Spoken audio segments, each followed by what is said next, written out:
Welcome, everyone, to the Pint and Click podcast. My name is Caleb. And my name is Greg. We're going to talk to you about your favorite video games. So grab a pint of your favorite drink, find a nice, comfy chair, and do your best Chris Pratt Mario impression. And we'll dive into this. It's a me, Mario. Oh, that was spot on. Oh, that was it. That was it. Chris Pratt's Mario. That was him. Caleb, I saw the movie in IMAX. That's how much of a fan I am. Wow, really? It honestly, yeah, good time. That's good. That's good. The official review is the movie really doesn't try to do anything, take any risks at all. It's about as safe as you'd expect a movie from the same studio that was that produced the Minions would be. But like, if you go into it, it's a good 90-minute. Just turn your brain off, enjoy it. Some of the references are pretty fun. Good time overall. Was it the same studio? Yeah, I'm pretty sure Illumination is wow. Minion people. Let me look it up real quick. Wow, I didn't even know that. That's funny. Yeah. So, Greg, this is kind of a little special edition thing, huh? Yep. We're doing, I don't know if you want to call it the retro episode or the throwback or the... It's the throw it back for me, Greg, episode. Throw it back episode of the Pint and Click podcast.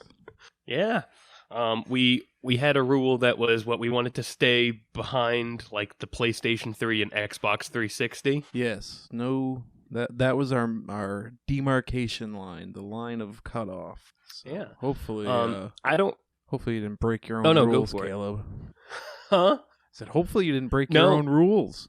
No, I didn't. I've got some good bangers here to talk about. I have a special game, a gem that I'm sure you've never heard of. And I got a fast one to talk about. I brought 3 games to the table because 2 of them are NES games, and they NES games, as great as they are, there's not as much depth as, let's say, Red Dead Redemption 2. So right, turns out that like they weren't making Dishonored back in the NES days. Not a lot of deep combat systems. I know, yeah. Who would have thought? Who'd have thought? But yeah, and then I did bring a special game for my third game that I'm going to talk about. But do you remember who went first last episode? Caleb, it's an odd episode, so take the wheel, would you? You want me to? Oh, Greg, I'm honored. So the first game I'm going to talk about here is Ghostbusters on the NES. All right, if you know me, you know I'm a fan of Ghostbusters. 1 and 2. 2 was, okay. 1 was the gem, and then we don't like to talk about the others. But Ghostbusters on the NES is a real gem of an NES game. You play as a Ghostbuster, and you drive around in a car. You go to all these different buildings where there's ghost sightings, ghost happenings, and you use your little proton pack and you catch them. But the cool thing about this game is that it's almost like an early business building game in a way. You get money for each job you do, and you can spend that money on upgrades for your Ghostbuster and your ghost busting gear, which will allow you to catch ghosts more efficiently. I do believe it's 2-player as well. I believe you can bust a ghost with your friend, or I could be thinking of a different Ghostbusters game. This might be the one with the shitty NES NPCs that just stand there. I don't remember, if I'm being honest. But it is a really fun game. It's still an NES game, so there's not much more beyond that. The goal is to make a certain amount of money, and then you fight the final boss, which is a nightmare. But you have to go up these flights of stairs while avoiding these enemies, but it's pretty much impossible, and you always get fucking hit. It's awful. But up until that point, super fun NES game. I did enjoy playing it. I'm also lucky enough to have an intact box for that game in my collection, which is pretty cool. Got the box for the game. I do have the box for the game. Yeah.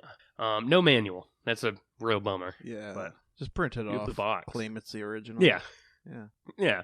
Now, Greg, do you wanna take one before I dive into my second NES game, or how do you want to do this? Kel, pass the rock. I'm in business here. All right, So, go for it. I wanted to bring a game that I had played before in my younger days, because I am indeed older than the PlayStation 3, so I know I was actually playing games before that generation. The game I'm bringing to the table is Tak and the Power of Juju. Is this Okay, ringing any bells for you, Caleb?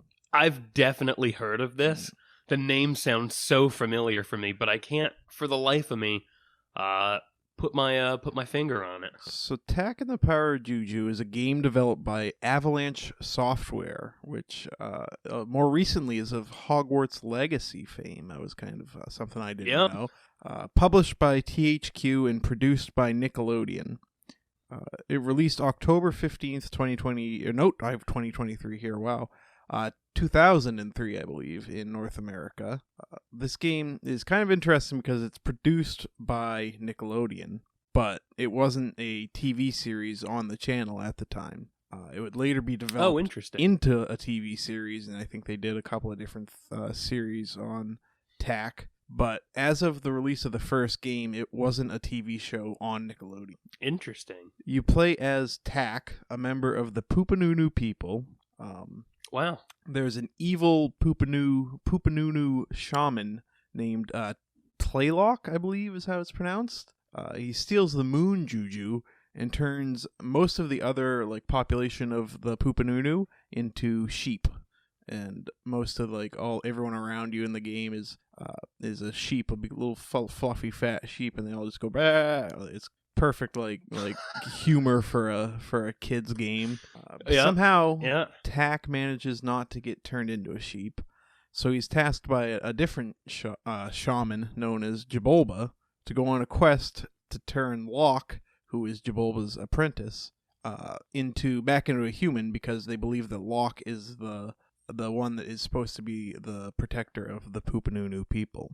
You know what's funny? You're that? saying all these names, and they sound like something out of both Star Wars and Dragon Ball Z. Yeah, well, that's kind of why I wanted to go through the plot, because I played probably the first 45 minutes of this game, but it all came just rushing back to me from when I played it as a kid, and I think all of the ridiculous names and even the plot itself is so comical that it deserved a little readout on the episode.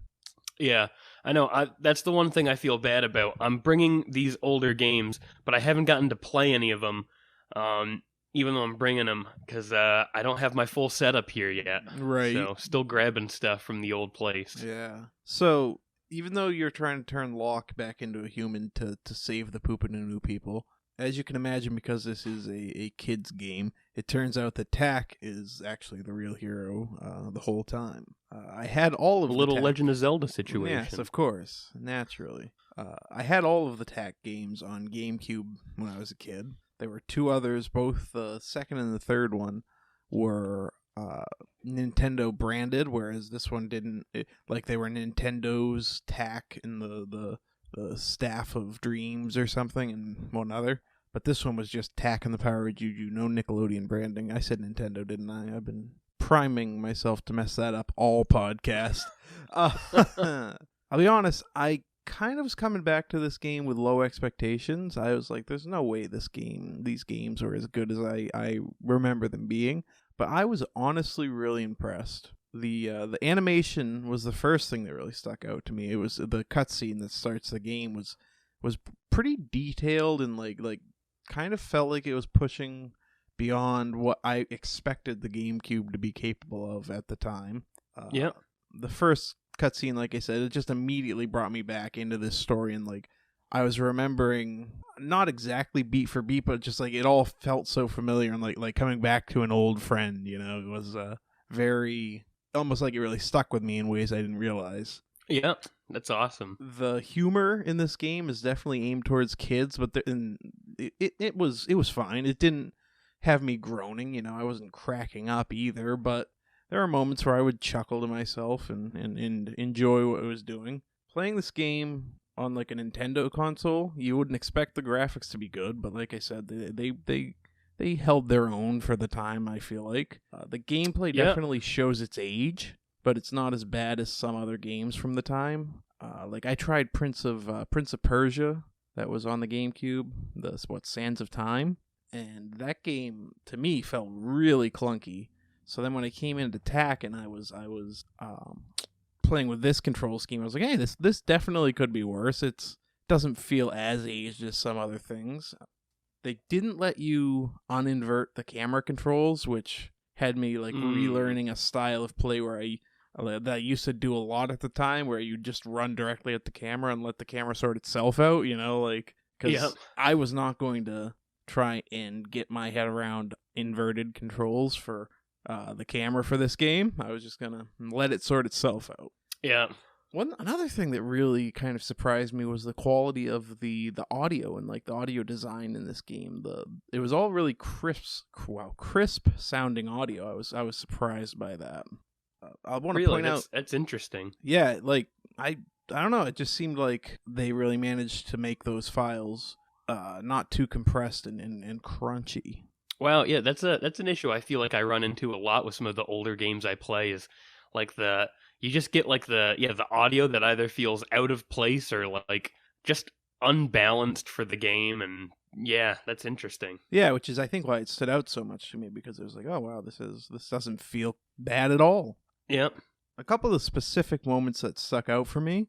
There was at one point there was a cloth flag in the game, and I kind of got curious. I was like, huh. So I jumped TAC into it, and to my surprise, it swung pretty much in the way you would expect a cloth to do so, And I was kind of impressed that they had the cloth mechanic in the game at that time.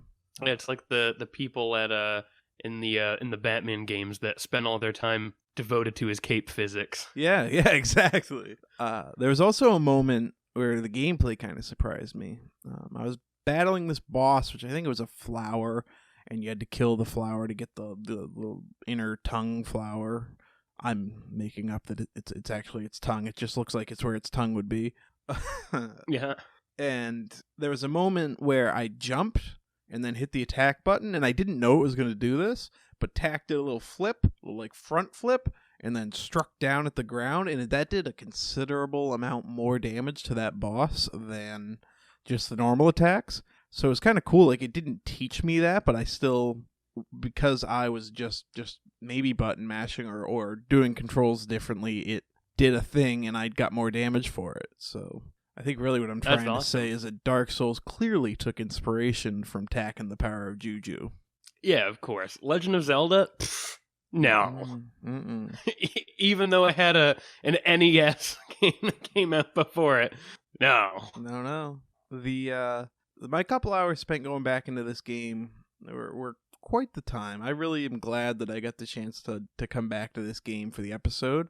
The game received some pretty mixed reviews at the time, and maybe for me there's like some nostalgia bias involved, but I don't think they were warranted. I think this game actually stands up as a kind of solid, like, light platform action game from that time.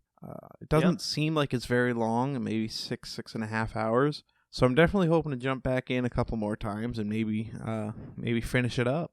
Absolutely. Yeah. So TAC and the Power of Juju. If you have the means to play it, might be a good one to go back to. You heard it here first, folks. The scoop. Nick Hill. What do you got for me here? Now, this is actually my favorite NES game of all time. Oh, okay. And it's E.T. partially for E.T. the extraterrestrial. Yeah, of course. Yeah, no, it's partially for the nostalgia of it, because I was obviously born after the NES came out, but this was one of the earliest NES games that I picked up when I first started collecting however many years ago. And I used to play it all the time with my brother. And so I kind of built a modern nostalgia for this old game. But this is, Greg, Mad Magazine and such. I do. Did you ever see their segment Spy vs. Spy? Of course, yeah. Mad TV was a classic on Comedy Central growing up. Yeah, so This is Spy versus Spy on the NES. Interesting. It's a beautiful game. It's so fun. So, two players are thrown into a map together. You can either play with a bot or you play with a friend. But like I said, most of my memories are playing it with Brendan because it was so fun. But two players are thrown into a map together, and it's kind of like it's an old like paneled kind of NES game. So you have like this little map up top, and that's where you and that's kind of how you move. And what you do is you look for objects that are hidden around this map. You'll go into rooms where you might find a picture frame, or you might find a plant or something.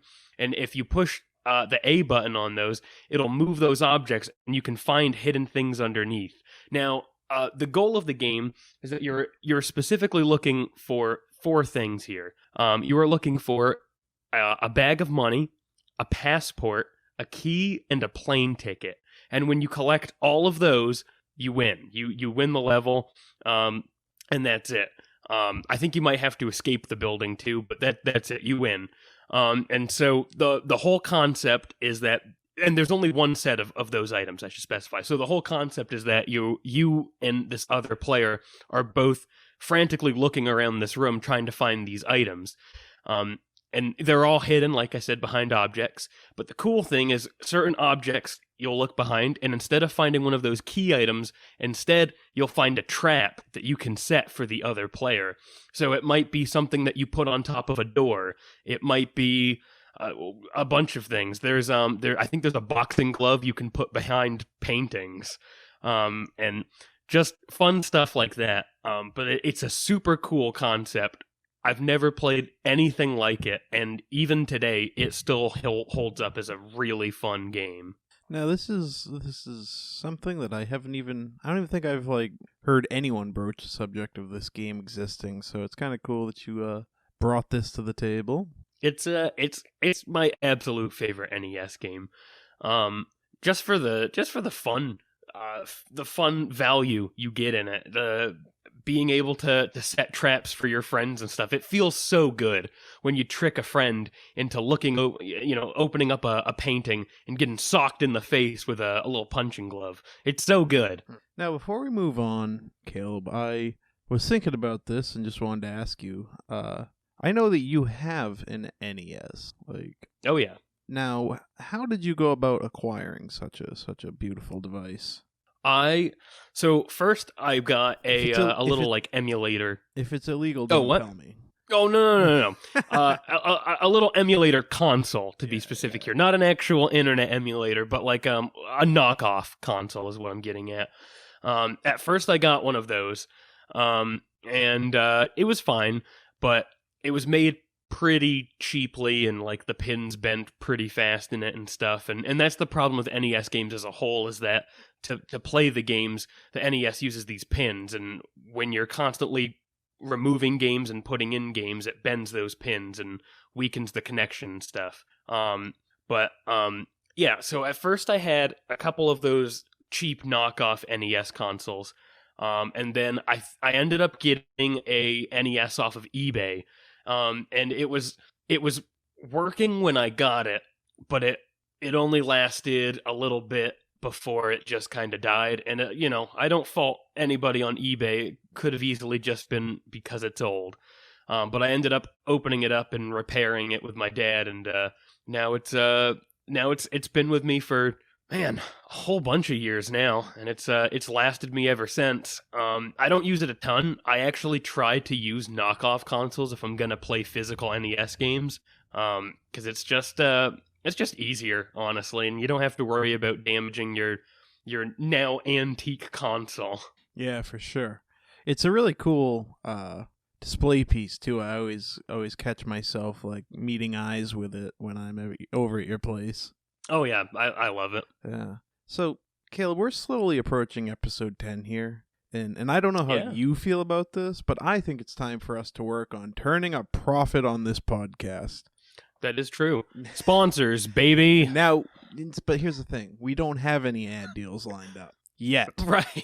Right. Oh yeah. But I think the problem is that no one knows how good at ad reads I am. Greg Siekman. Greg, give me an ad read. Ad read extraordinaire. So exactly, today I wanted to do sort of a dry run, an audition, if you will, to flaunt my ad read skills and show potential advertisers what they'd be getting if they were to advertise with us. So, today's episode of the Pint and Click podcast is sponsored by Waterfall Hidden Caves. Hey, are you looking to hide some optional currency? Maybe a collectible that you don't want to be found too easily? Luckily, today's sponsor, Caves Hidden by a Waterfall, have just the solution for you. A beautiful, beautiful waterfall can be the perfect facade for a dark cavern where very few will look for your treasures. These caves are going quick, so don't wait. Visit waterfallcaves.com/pintandclick and use code PINTCLICK for an exclusive 15% off offer exclusively for our listeners on their first Waterfall Hidden Caves. Again, that's code PINTCLICK at waterfallcaves.com/pintandclick for 15% off, the perfect place to hide your goods where no one will look. Thank you, Waterfall Hidden Caves, for sponsoring this week's podcast. You know, Greg, I gotta be honest. I'm not sold. Oh, my God. Let me, Greg, you mind if I take a stab at that? Caleb, be my guest. Let me take a stab here. Tag in. Okay. All right. You like butt stuff. The world likes butt stuff. Come on down to Caves and Water Falls. www.buttstuff@waterfalls.com/caves, maybe, ? And butt stuff. Now I'm sold. Caleb, I have good news.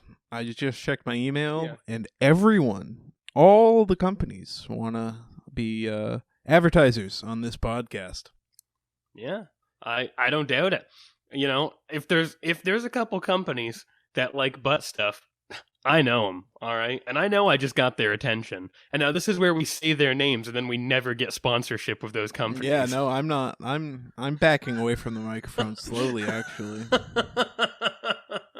I'm backing away very slowly. Caleb, I'm going to bring to you an underrated Game Boy Advance game for my second topic here today.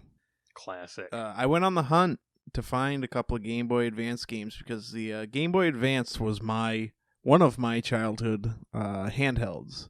I went from the Game Boy Advance to the DS, but I think technically the Nintendo DS would kind of be considered in the same generation as PS3 and Xbox 360.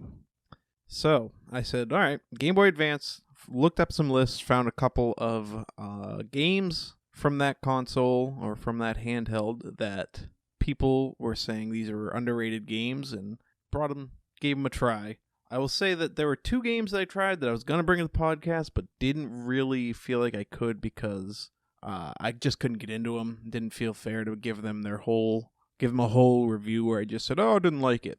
So I tried Rebel Star Tactical Command. That's a turn-based strategy game that was ultimately a little too slow for me. Games like Into the Breach and Fire Emblem Awakening have done a lot to make that genre speedier, which kind of makes some of these older strategy games tough to go back to for me. Oh, yeah. Yeah, I think that's one thing, is some genres really have seen great improvements to quality of life over the time, and it makes some of the older entries tougher. The other game I tried but couldn't get into was a game called Summon Night Swordcraft Story. This game's, in the short bit that I played, felt like it was kind of positioning itself to be a mix between like a very classic RPG story with like Zelda, Chrono Trigger kind of style story, and it felt like it was going to be kind of like a Pokemon game in its gameplay. There was a lot of dialogue about this apprentice character that you're playing, and that character is going to enter some form of tournament, something about summons and blah blah blah blah. It was 30 minutes of like walk to a place, read text, walk to the next place, read text. Yeah. And I just cut my losses with this game because I only have so many minutes to play video games in my. I think it's something that you and I talk about a lot, is like when it starts feeling like a game doesn't respect your time is kind of the point where I start pulling away and saying, nah, not for me.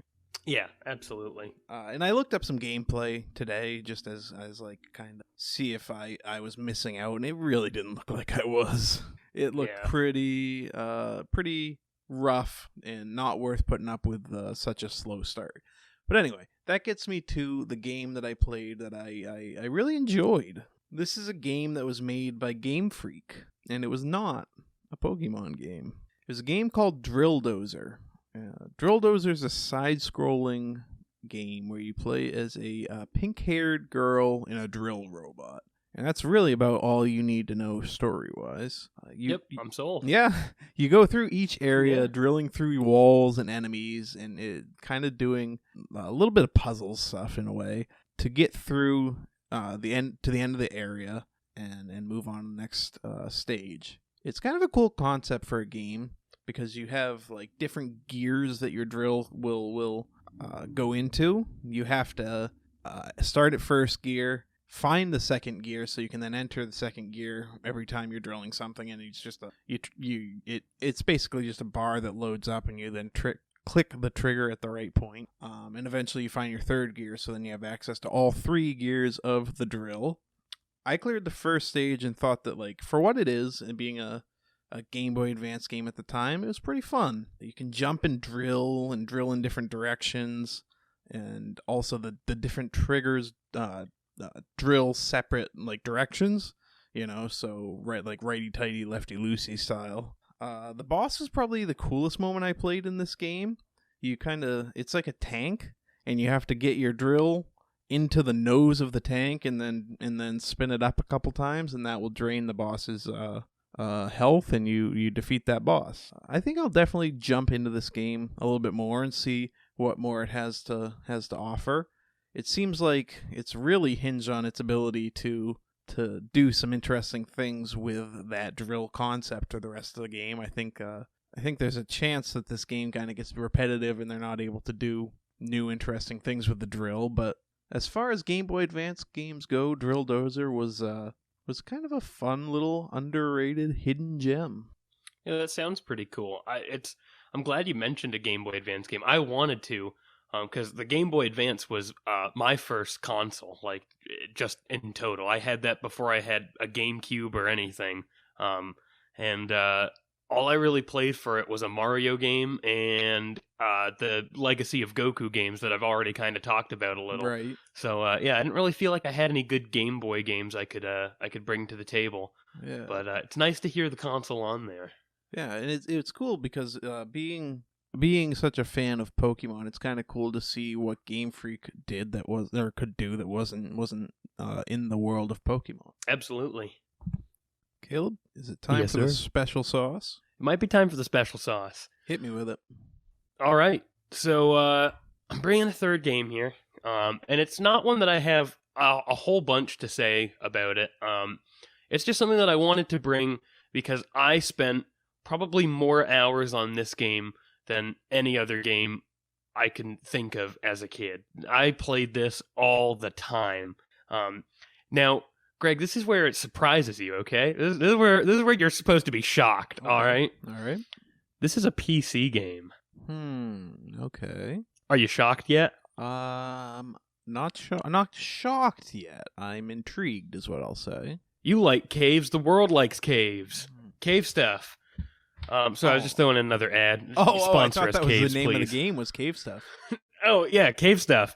No, so the game is called, now I'm going to say this, okay?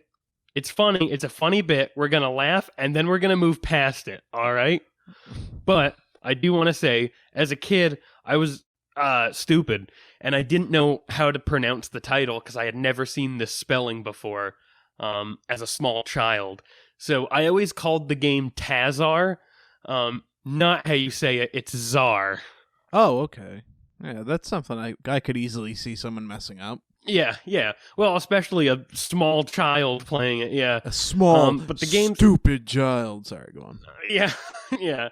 No, the game's Czar, Burden of the Crown, and it's pretty much your typical like Age of Empires kind of game. You you get into a match with however many bots or other players or whatever. And yeah, you kind of like pick a nation, I guess, in a way. And then, yeah, you build up an army, you build up all these different buildings, you gather resources. You start the game with 2 workers, and then, yeah, you assign them to do different things. So you have a bunch of different resources. You have like a lumber resource, a stone resource. You have your food resources, and yeah, you assign those workers to do different things. You build with the resources you earn, and then yeah, you for each building you make, you get something from it. Whether it's like townhouses, which give you the ability to have more people in your kingdom, or types of barracks where you can get new soldiers and troops to use. But it's a pretty fun game. I remember just getting destroyed every time I played it as a kid because I didn't really understand it, and I also always played the game. I liked playing the game for the city building. I didn't realize that like combat's kind of part of it. But yeah, it's a very fun game. And it honestly, it's funny because it looks old. Its age definitely shows when you look at it. Oh, for but sure. I'm at the looking same at it time, right now. Yeah, but at the same time, there's also something, and it could just be me, but there's something charming about the graphics too. Now, Caleb, you've forgotten to mention there are bears in this game. There are bears. Yeah, there's animals. There's wildlife that'll just kind of wander around. You can attack them. You can get food from them. Yeah, there's a whole bunch of stuff. The one thing that I notice is that when they let the bear sit there after they've killed it, it turns into bear bones. It does. That's the other thing. All of the soldiers kind of like decompose into bones and stuff. It's pretty wild. Yeah, it was pretty nuts at the time. It's definitely a cool old game, and you know, like it's by no means is it the best like RTS game. That's the word I've been looking for, RTS. By no means is it the best RTS game. Like Age of Empires, especially the newer ones, are so good. And oh man, what was the other one called? Empire Earth. That's a classic too. I definitely played that. But yeah, Tzar Burden of the Crown was probably the RTS I spent the most time with. And yeah, it's a game from my childhood. I remember we never even bought it or anything. We actually ended up borrowing it from a friend at one point, and then the friend pretty much left the disc at our house for like years. And so for a solid couple of years, we just kind of owned that game, and we would play it all the time. To this day, that friend is looking for their Tzar Burden of the Crown disc. Yeah, they're not getting it back. Unfortunately, the disc was collected some odd years ago. Man, I know. You're telling me you haven't had access to Tzar Burden of the Crown for years now? Well, that's where you're wrong. It's on Good Old Games, and I bought it, and it's just as great as I remember it being, kind of. Caleb, better love story than Twilight, right there. The redemption arc. It is. Oh man, no, I've just been sitting here watching the gameplay as you've been talking about it, because as you correctly predicted, I've never heard of this game before in my life.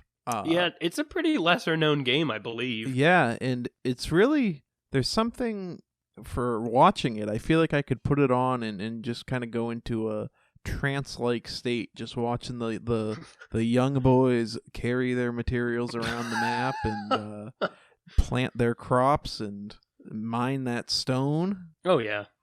Well, it kind of makes me want some like ASMR audio over it. I think I could fall asleep to that. Oh yeah, the audio of like all the pickaxes and stuff hitting the rocks and them chopping the trees is real good. But that also raises the question, Greg, have you ever played an RTS? No, I'm gonna say with a question mark. Okay. There was a game I used to play on the iPhone back in like, it was probably my iPod Touch actually, if we're being honest, back in like 2014. That may have been something of an RTS adjacent game, but it may not have been as well. Greg, Clash of Clans does not count.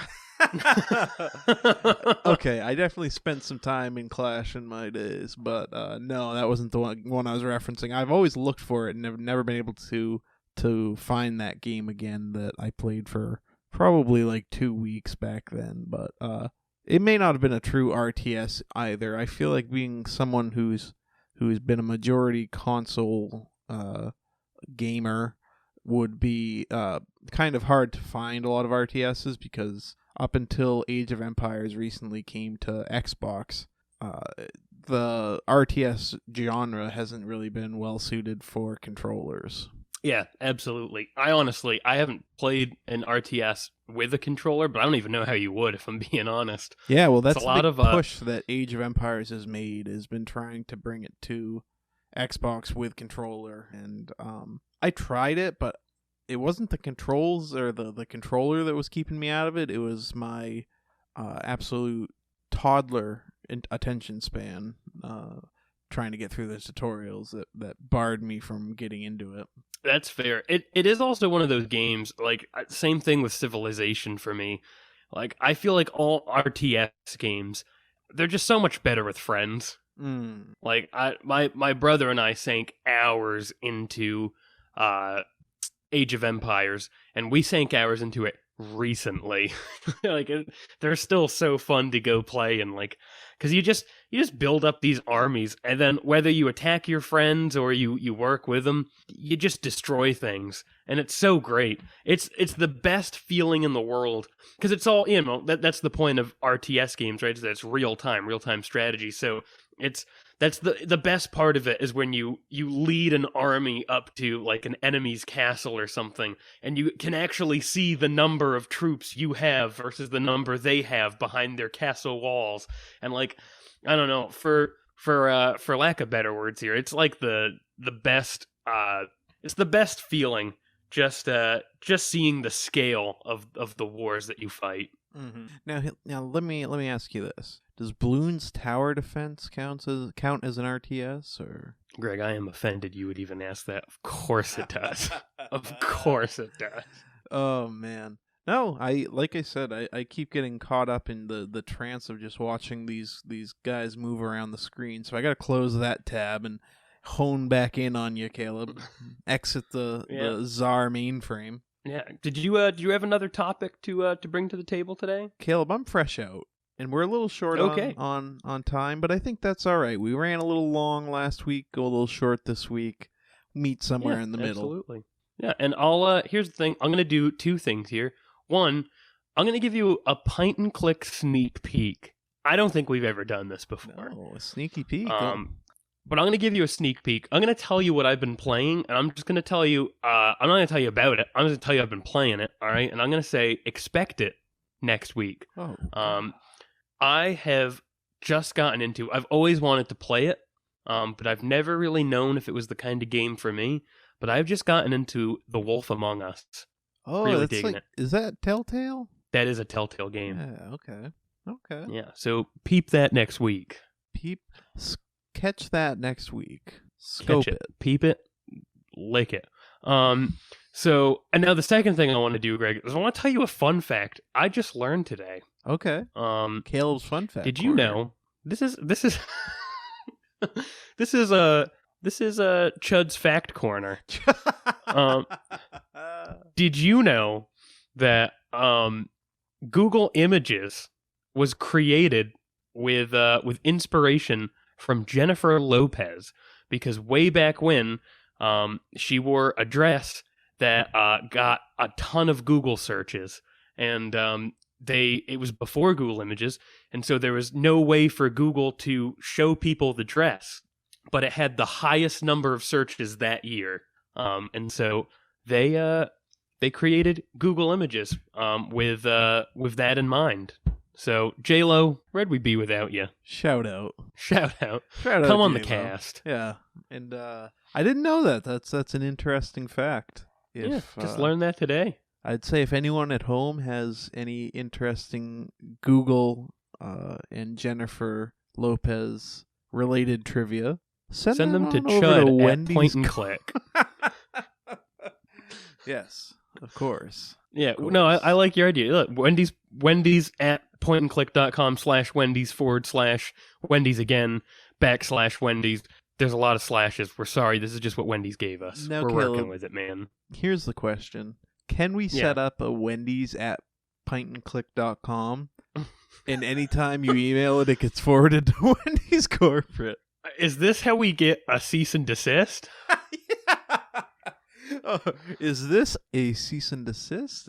I think so. I think we're probably, at some point, we're going to get sued for harassing Wendy's. Well, what are you going to do? Some company's got to take it. Yep. And we're already partnered with Caves, and more caves, so it can't be them.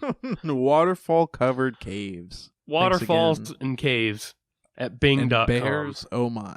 And bears, oh my? Yeah, oh shoot. Lions and tigers and bears, oh my. I think that's a thing. That's an old, I want to say Wizard of Oz, but I also don't want to be wrong, so let me vamp while I Google it. Wow. Lions. That's what we're doing now. That's how low we've stooped on the show, huh? Caleb, I'm bringing you my trivia of the week, but just wait for it while I Google search it. Yeah. Yeah, Lions and Tigers and Bears, oh my, was a quote from The Wizard of Oz. Come on now, Caleb, get up on your Wizard of Oz trivia. I've never seen that movie. What? I've never watched The Wizard of Oz. Are you a communist? Well, I think that's a little different. But no, I've never watched the movie, but I have absolutely seen a shitty high school production of it. Yes, and if anything, I would say that was better than the movie. Of course, yeah. Judy Garland, who needs her? No. Caleb, that's your homework for the week is go after the episode, go watch The Wizard of Oz, and then, hold on, also go watch the Super Mario Brothers movie. Super Mario Brothers movie. Yeah.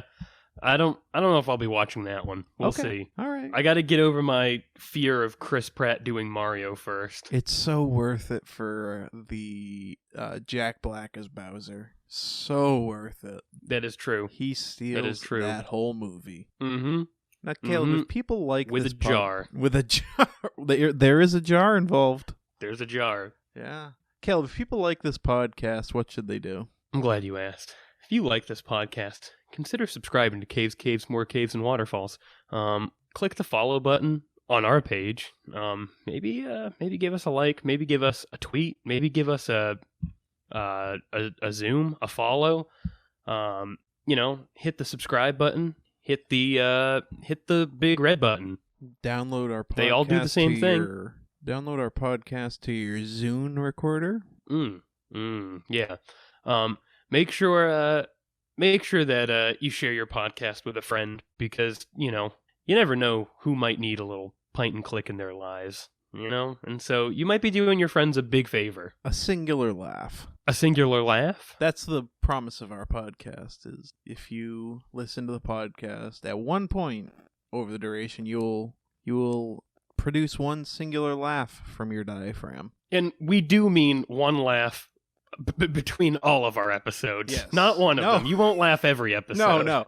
You will cash in your one laugh ticket at one point. Mm-hmm. Yes. And those tickets are redeemable for free Wendy's. So make sure you contact corporate about that. Make sure you contact corporate. Well, I tell you what. I'm your host, Jimmy James. This is your host, Greg James. And this is us signing off. Been a pleasure.